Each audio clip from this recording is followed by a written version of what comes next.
gerade sagen, der sieht irgendwie anders aus. Ist das überhaupt der richtige? Ja. Nee, meiner hier. Haben wir noch einen? Achso, nee, das ist der Ölfilter, den du da hast. Was ist denn das? Das ist ein Dieselfilter. Ach, waren zwei Dieselfilter? Ah ne, da. Ist das der oder nicht? Das ist der Dieselvorfilter. Ach so. Das ist der Dieselvorfilter mit Wasserabscheider. Nee, dann bin ich raus. Du hast hier, das ist der Vorfilter. Ja. Ja. Und hier schwimmt eben halt Diesel drin und wenn Wasser drin ist, das setzt sich eben halt unten ab. Das ist ganz klar Das heißt, zu hier, sehen. der Diesel kommt aus dem Tank Genau. hier rein Richtig? und würde dann hier zum Motor gehen. Genau. Und dann zu dem Feinfilter am Motor. Ne? Ja. Und Und das falls ist- da Wasser im Diesel ist, wird das hier rausgefiltert, damit das Genau. nicht mit reingeht. Richtig. Oh, Genau. okay. Nee, also dann. Nee, dann bin ich auf. Falls es so sein sollte, dass ihr aus Versehen den Tank leer gefahren habt Ja. oder die Kraftstofffilter sind verstopft oder was weiß ich und der Motor geht euch aus, Ja. dann springt dieser Motor oder generell alle Dieselmotoren, Schiffsdieselmotoren, springen von alleine nicht wieder an. Ja. Das heißt, ihr müsst die Luft aus dem System irgendwie herauskriegen. Mhm. Das ist hier ganz einfach. Also ich habe das Seewind den Hahn wieder aufgemacht, Mhm. habe hier oben diese Entlüftungsschraube gelöst mit dem 10er Schlüssel. Ja. Okay, die sieht auch anders aus als die beiden daneben. Gut, ja. Da, 10er Schlüssel. Da ist noch Lack drauf, ne? Einfach nur lösen. Die Ja. braucht ihr nicht ganz rausschrauben. Und dann habt ihr hier oben einen Pumpenball. Und pumpt jetzt so lange, bis da blasenfrei Kraftstoff rauskommt. Ah, okay. Okay. Wenn wir jetzt alles richtig gemacht haben, dann müsste sich jetzt hier, siehst du das? Der Filter füllt sich schon. sich, ja. Siehst du das? Ja. Jetzt saugt er Diesel an. Okay, drückt die Luft dann nach oben raus. Genau. Und drückt die Luft hier oben raus, weil er muss die Luft ja loswerden. Ja. Und jetzt pumpt ihr hier so lange, bis Kraftstoff kommt. Jetzt hat die Pumpe Kraftstoff, jetzt hört man auch. Merkst du wahrscheinlich auch ein bisschen. Merkst du auch, der kommt jetzt auch langsamer hoch. Ne? Jetzt füllt sich hier unten unser Filterelement, das neue, das wir da angeschraubt haben. Mhm. Da. Okay. Ah, cool. Ja, richtig gut. So, pass auf. Jetzt wird die wieder zugemacht. Und jetzt pumpt ihr noch 5-6 Mal hinterher, so dass ihr hier ordentlich Druck habt und dann ist die Anlage entlüftet. Okay. Wenn es so sein sollte, und das ist ganz wichtig, dass euch der Motor aus irgendwelchen Gründen mal nicht anspringen sollte. Ihr startet und startet und startet davon und er will partout nicht. Dann schließt ihr das Seeventil für Kühlwassereinlass. Mhm, das ist das Rote da hinten. Das rote da hinten. Ja. Das macht ihr zu. Ja. Ganz wichtig. Dann wird der Motor trotzdem nicht anspringen. Das hat damit nichts zu tun. Das hat damit zu tun, ihr startet und startet und startet. Die Impellerpumpe hier, die dreht und dreht und dreht und fördert Wasser. Ah, aber er fördert es nicht raus. Richtig. Dadurch, dass der Motor nicht anspringt, wird dieses geförderte Wasser ja nicht aus dem Bord gedrückt. Versteht ihr das? Ja. Die dreht und dreht und dreht. Und irgendwann ist da hinten der Wassersammler voll, der Auspuffschlauch voll. Und dann läuft euch das Wasser, das geförderte Wasser, nicht hier durch den Wärmetauscher zurück. Nee. Das läuft euch hier über den Abgaskrümmer Ja. in den Abgaskanal und läuft dann über die geöffneten Auslassventile auf den Kolben. Ah, okay. Okay. Dann gibt es hier, das sind alles keine Marinemotoren, das sind alles Industriediesel. Flüssigkeiten lassen sich nicht komprimieren. Bei diesen Motoren reicht die Anlasserdrehzahl, um das Pleuel zu verbiegen. Das macht wupp. Der Motor ist fest und das Pleuel ist krumm. Das nennt man Wasserschlag. Ah, okay. Wir bauen jedes Jahr mit Sicherheit 2-3 Motoren aus, die deswegen gestorben sind. Okay. Dann heißt er scheiß Volvo, scheiß Janmar, scheiß Nanny. Da kann Volvo, Janmar, Nanny, da können die alle nichts. Das ist ein Bedienungsfehler. Okay. Wenn ihr das Seeventil schließt, dann könnt ihr so lange orgeln, bis der Anlasser glüht. Okay, also Egal. wenn wir, also, was weiß ich, wir versuchen es 5 Mal. Ja. Er geht nicht an, dann mache ich das Ventil zu, dann können wir weiter versuchen. So lange, bis 80 Batterien leer sind, bis der Anlasser glüht, bis was weiß Okay, ich. dann würde er, wenn er wieder anspringt, gehe ich runter, Hast du mach das Ventil immer noch auf. Zeit genug, das Okay. Ventil. So schnell geht der Impeller nicht kaputt. Ja. So schnell passiert da nichts. Gut, okay. Das ist ja wichtig zu wissen. Genau. Also das ist wahnsinnig ärgerlich, dass die Motoren deswegen sterben, nur weil man es nicht weiß. Ja.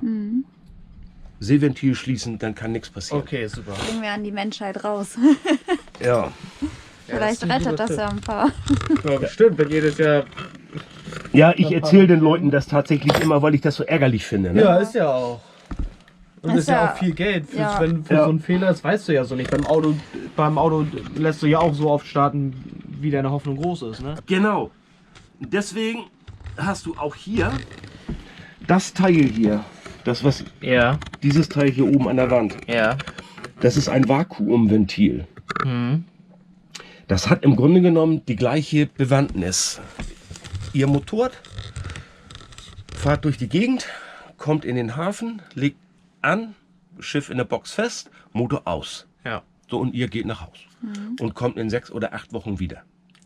Wenn dieses Ventil da nicht sein würde, wenn das fehlen würde, dann würde das Wasser durch die Wasserpumpe aus der Wasserpumpe raus in den Wärmetauscher und würde immer weiterlaufen. Das hat so eine Art Siphonprinzip, so eine Ja. Hebelwirkung. Als wenn du einen Schlauch ansaugst im Kanister, saugst und das läuft von alleine weiter. Ja. Das ist hier genauso.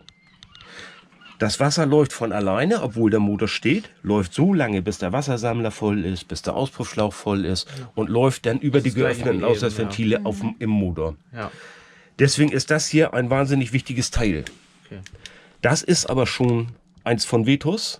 Also das sind die guten, die sind eigentlich nie kaputt. Und wichtig ist eben halt, dass dieser Schlauch, den die hier angebaut haben, Ja.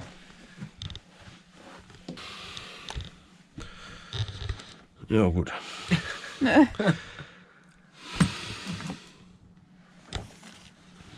Gibt's mir wieder mal einen Seitenschneider.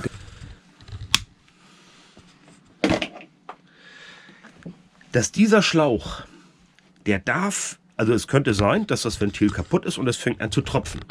Das würde es hier über den Motor tropfen. Das ist natürlich doof. Also baut man hier einen Schlauch an. Dieser Schlauch darf um Gottes Willen nicht bis unten reichen. Weil der könnte jetzt hier unten in der Bilge könnte Wasser stehen. Ah, dann zieht er Wasser. Saugt das an. Der kann nicht mehr atmen, weil er Ja. im Wasser liegt. Ja. Und dann kann der nicht mehr belüften. Der belüftet ja den Schlauch. Ja. Na, wenn ihr den Motor jetzt abstellt, also der macht das so, ihr stellt den Motor ab, dann fällt der Wasserdruck ja weg, die Pumpe läuft ja nicht mehr. Und da oben drin ist ein Plättchen und in diesem Gummiplättchen, da ist so ein Millimeter Loch. Und dieses Plättchen fällt runter, gibt das Loch frei und belüftet die Leitung. Okay. Wenn ihr den Motor startet, wird durch den Wasserdruck das Plättchen wieder oben gegengedrückt und ist dicht. Ja, okay. Stellt den Motor ab, Plättchen fällt runter, belüftet wieder. Wenn der Schlauch im Wasser liegt, kann er nicht belüften. Und dann geht der Motor trotzdem kaputt. Ja. Wir haben das gehabt, Mitbewerber bei uns hat einen Motor eingebaut. Den haben die von uns bekommen, den Motor. Wir haben den geliefert. Der hat eine halbe Stunde gelaufen, von der Box zum Kran. Dann haben sie den angelegt und der Eigner ist irgendwann in 6 Wochen gekommen. Da war der Motor Schrott. Der ist nie gelaufen, der war nagelneu, funkelnagelneu. Bloß weil dieser Schlauch unten im Wasser gelegen hat. Ja. Muss man wissen. Also wie gesagt, wenn er nicht anspringt, Seeventil, hier entlüften, Ja. die Schraube auf, entlüften, ne? Die sind nicht so sehr luftempfindlich. Also ein bisschen Luft drücken die weg. Aber falls mal irgendwas ist hier, ne? Also ich bin schon bis Dänemark, weiß ich, gefahren, leerer Tank, ne? Ja. Ja, geht mal tanken und dann ist gut, ne? Genau. Das hatten wir auch gesagt. Und was hast du da jetzt gerade abgeknipst? Was war das? Das Ding, das ist richtig hirschig. Die stecken das in eine Flasche. Falls das Ding nachher nämlich tropft, dass das in so eine Buddel tropft. Ah, okay. Und dann hast du genau das gleiche wieder. Ja, ist die Ja. Pulle voll. Genau. Okay. Kann da ja einfach rauslaufen, sammelt sich Genau. unten in Das in der kann, Böck und dann- richtig, lass laufen, das steht da unten drin. Ja. Scheiß drauf. Ja. Also lieber Wasser an der Bilge als ein Schrottenmotor. Ja, ja, Ja. klar, das ist mir egal. Die kontrollieren wir eh immer. Gut. Ist das das ist ja dann ein anderes, ne? Nee, Als das ist normal genau das gleiche wie im Motor. Weil das noch so schön hell aussieht. Ja. Hier findet ja keine Verbrennung drin statt. Ja. Also das Schwarze kommt ja eben halt nur durch die Verbrennung. Ja. Das hast du ja am Getriebe nicht. Nee, das ist ja nur zum Schmieren. Genau, das wird nur zum Schmieren benutzt und zum Kühlen. Es kann sein, dass irgendwann mal im Laufe der Jahre oder Jahrzehnte das Öl milchig wird. Dann ist eben halt Wasser drin, ne? Okay. Das liegt dann in der Regel unten an der Propellerwellenabdichtung, ne? Dann müsste man die neu machen. Das kann mal passieren. Deswegen auch hier Öl immer ab und zu mal kontrollieren, gucken, ob es milchig ist oder nicht. Schwarz wird es ja sowieso nie werden. Ja. Genau. So, dann füllen wir mal ein bisschen Öl auf. Ja. Und dann wollen wir ihn nachher mal laufen lassen und dann wollen wir ihn mal spülen.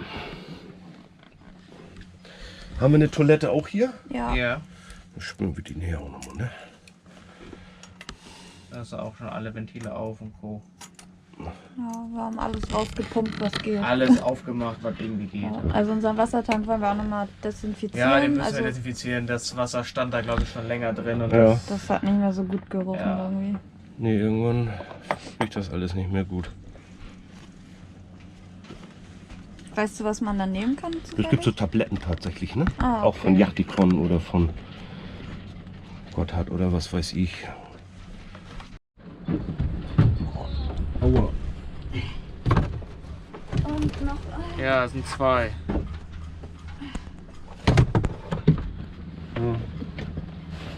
Oh, können wir nehmen, ne?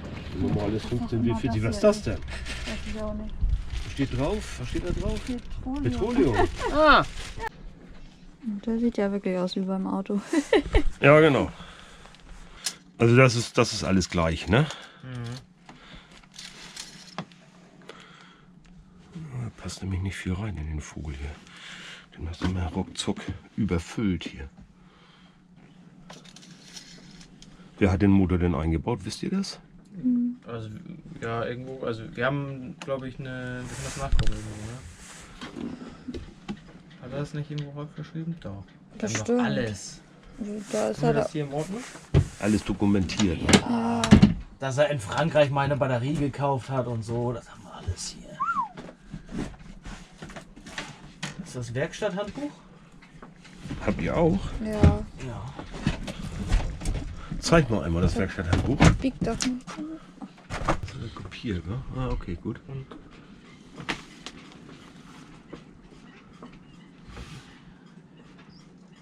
Wesel, würde ich sagen. Das Leben. Schön.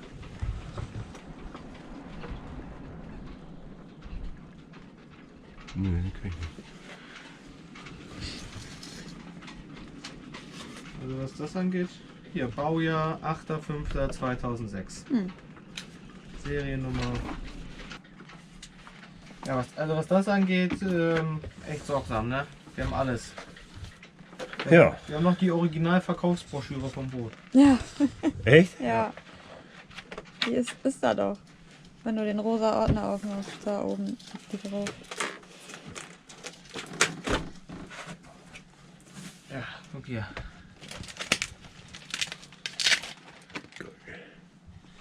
Cool. Den ganz alten hier. Warte. Wo sitzen die am Tisch und essen gemütlich? Hier. Geil, ne? Ja. Hat doch was, ne? Ja, das ist echt super geil. Da habe ich ein Spezialwerkzeug für. Es gibt so einen extra Schlüssel dazu. Ja, den haben wir Also es auch. sieht aus wie so eine Platte ist das. Ja, genau. Hier, guck. So ein Ding. Ja. Zack. Ja, das zum Anziehen reicht also handwarm. Ja. Das kann sein, dass sie ihn nicht aufkriegt. Ja, das Ja, hatten dafür wir. hatte ich es auch. Also ich habe auch einmal angezogen, aber ich mache es mal lieber nicht zu fest. Aber Ja, genau. ich soll die nicht zu festmachen, ne? Nee, da ist ja ein O-Ring drunter und der quillt immer so doll auf. Ja. Und dann ist das Ding nachher irgendwann bombenfest, ne? Ja. Dann kann uns da schon mal nichts mehr passieren. Sehr gut. Das ist die Hauptsache. Der Motor ist das Wichtigste. Ja. Ja, wenn das Ding die Grätsche macht, wird das immer gleich so teuer, ne? Ja. Und wir sind ja schon froh, dass das ja nicht der Originalmotor ist, sondern der den schon einmal gewechselt hat. Ja. Ja, war hier ein MD2, MD2B war hier drin, glaube ich, ne? Ja, dann auch nur ein Kühlkreislauf Eine- oder so. eine- Ja, ein Einkreisgekühlter, ja. Ja. Öl wird ja sowieso kontrolliert immer, ne? Vor Ja. Antritt der Fahrt. Haben wir bisher gemacht. Ehrlich? Ja. Vor jeder Fahrt immer. Ehrlich? Vor Ja. jeder Fahrt Und immer. nach jeder den Fahrt den Wasserfilter Filter gekocht und sauber gemacht und Öl. Das hat Papa uns schon eingetrichtert. Beim Auto macht man es nicht, aber Ja. beim Boot. Ja. Einmal nach Öl und Wasser gucken, ne? Ja. Wenn es nach Papa geht, soll ich es auch jedes Mal machen. Ja, ich weiß, und beim Auto mache ich es auch nicht. Aber hier beim Immer Boot. wenn ich nach Hause komme. Und was macht dein Öl so? Hast du mal wieder geguckt? Ja, Sag's am Papa. Öl liegt das nicht. Gar keins mehr drin. Und immer wenn er so bei mir mitfährt und auf einmal mein Auto anfängt mit Service, Öl, dann kriege ich immer den ganz fiesen Blick von der Seite. Die nimmt man am besten ja vom Boot mit Ja, runter, die stellen ne? wir hoch zu deinem Dad, dann steht die nicht so kalt jetzt ein halbes Jahr. Ein halbes Jahr ist ja ein bisschen übertrieben, Naja, ne? ja, fast. 4 Monate. Vorsicht.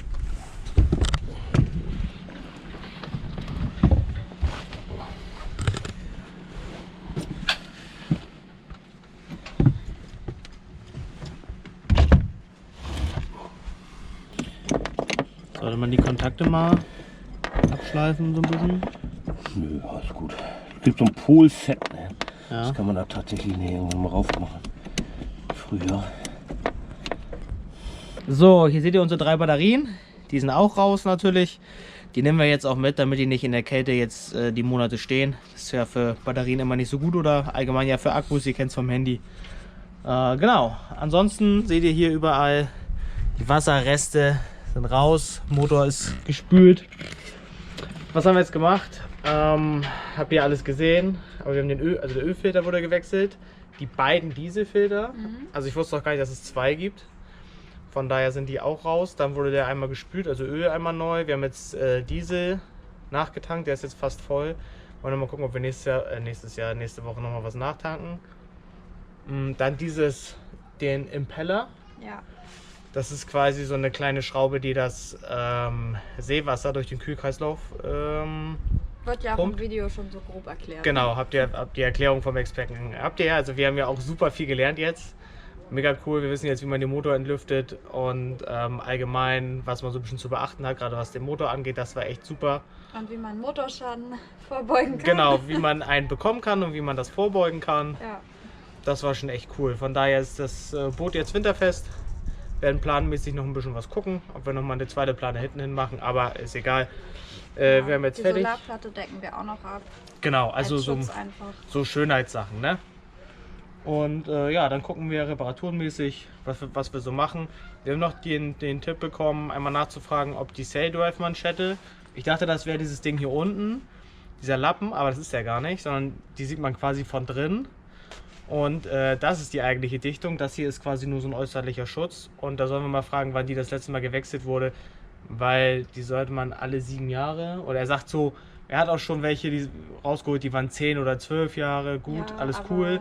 Volvo Aber- Penta sagt halt, dass es mittlerweile eigentlich ein Muss ist, die alle 7 Jahre zu wechseln. Und da müssen wir dann Ja. nochmal nachfragen, wann die zuletzt gewechselt wurde. Das wissen wir tatsächlich gar nicht. Weil wenn die im Arsch ist, kommt Wasser rein. Ja, genau. Hat er halt gesagt, und das sollte man vermeiden.